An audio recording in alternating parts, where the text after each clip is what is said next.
I did not realize that Arando, the guy who was supposed to be in control, Arredondo, he was supposed to be in charge of the response, had not yet been fired or resigned. I mean, honestly, I just assumed that guy had been turfed in the wake of his disastrous failure. And with all due respect to this man, he's a fellow human being. I get it.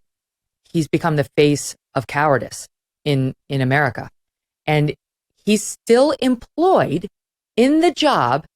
He was the one who wrote the crisis response plan for the school and then failed to execute it and walked around that day as if somebody else were in charge, even though he knew very well that he was the one supposed to be running this.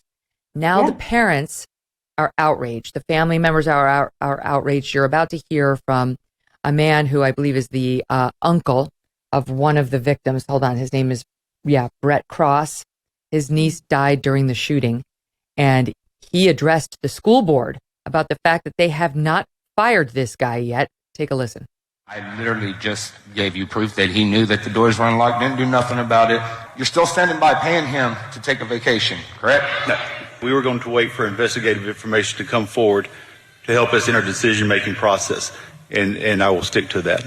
All right, well, I'll tell you this. If he's not fired by noon tomorrow, then I want your resignation and every single one of you board members, because y'all do not give a damn about our children or us. That's stunning. Powerful words. So what do you make of it? I mean, do you think he's likely to go? I think the meeting might be this Saturday, but I mean, this is not liberal Portland, Oregon, which, this is Texas. I feel like this guy is gone. He will be forced to resign or they will fire him within days.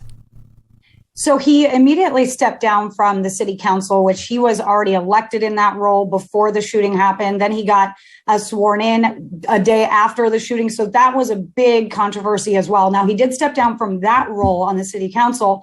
He, again, as you mentioned, has not been fired, though, or relieved from his role as the chief of the school police. But the mayor tells me and confirms with me that they do have a special meeting set for Saturday. He says, quote, I have heard that it's true that they sent him a notice for Saturday's special meeting. Word is he will be fired. The mayor does go on, though, to tell me he hasn't heard that from school officials. But the mayor is pretty confident as well that they are going to relieve him of his duties. Again, I mean, most people feel like this should have come days after the shooting, not nearly 2 months. Because now what's happened is we've gotten the Uvalde shooting report, the assessment of how things went so wrong down there.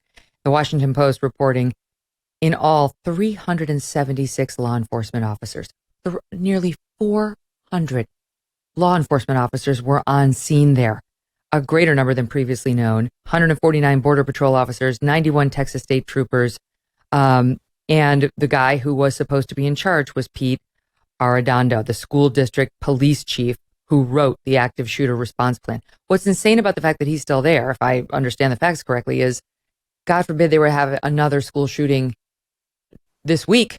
He would be the man in charge. He would be the lead commander in terms of response. He would be the lead commander in terms of response for any kind of situation, right? Luckily, they're on summer break right now, and they've pushed the start to the school year, so that won't be anytime soon. But it is wildly problematic to know that he walked around and said, I didn't title myself. I just looked at myself as another police officer that was responding. But as you mentioned, he literally wrote the policy. He's the top of the chain of command. No one else felt like they could come in and take over, but they should have. The sheriff has every jurisdictional right to come in and to take over because he is a top law enforcement individual in that county. He could have done that. The feds could have done that. The other issue, Megyn, is that out of all of those officers, 376 respondents, not one took it upon themselves to ask the questions or to implement a command post.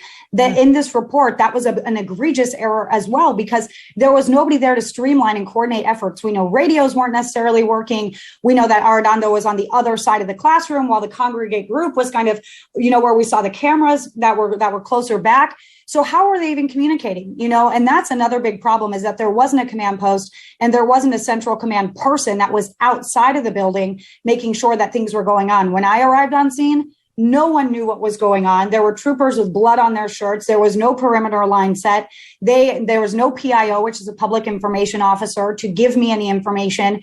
We knew nothing. And it was so chaotic still when I showed up, and the gunman was already subdued. He was already dead by the time I got there.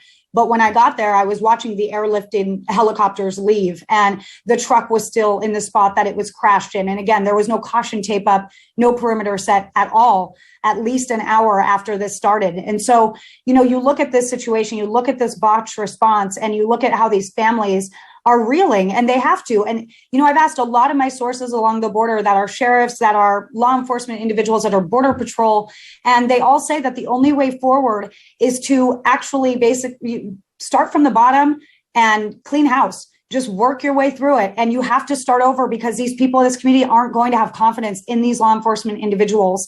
I said, this is a community of 15,000 people. How are they going to restaff? We already know that staffing police is almost an impossible task. And these sheriffs and these law enforcement individuals tell me, Megyn, they would rather have nobody than officers who aren't going to act. If you're like me, you're growing more and more concerned about the future. The market's all over the place. Don't even look. It's just depressing. And inflation's at its highest level in 40 years. Interest rates are up.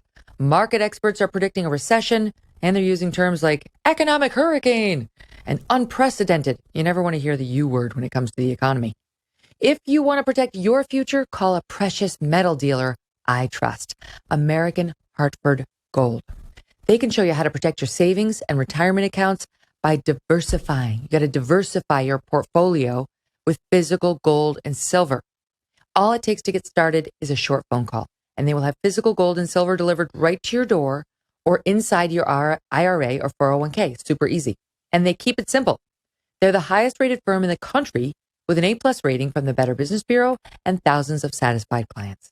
And as an exclusive offer for my fans, if you call them right now, they will give you up to $1,500 of free silver and a free safe on qualifying orders. Don't wait. Call them now. The number's 866-518-2955, 866-518-2955, or if you prefer, you can text my name, Megyn, to 65532. Again, that's 866-518-2955, or text MEGYN to 65532.